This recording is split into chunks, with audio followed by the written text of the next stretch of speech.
শোনেন শোনেন ধনঞ্জয়বাসী, শোনেন দিয়া মন, ভালো লাগলো আপনাদের এই মাহফিল আয়োজন। কথা বলেন ঠিক কিনা?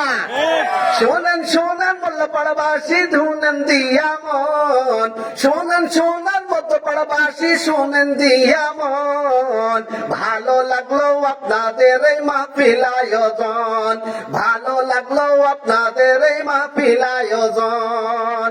এই মাহফিলের প্রধান বক্তা রবিউল সাহেব ভাই, সভাপতি আব্দুল কাদের মন্ডল ভাই, আরো আছেন দ্বিতীয় বক্তা বুয়াজ করছেন তাই। আমরা সবাই আল্লাহর বান্দা, জান্নাতে যেতে চাই। কথা বলে ঠিক কিনা? আমরা সবাই আল্লাহর বান্দা, জান্নাতে যেতে চাই, জান্নাতে যেতে চাই। যারা দুহাত তুলে দেখায় তারা আল্লাহু আকবার, আল্লাহু আকবার। আল্লাহ তুমি আমাদেরকে কবুল করো জান্নাতের পথে। আমিন।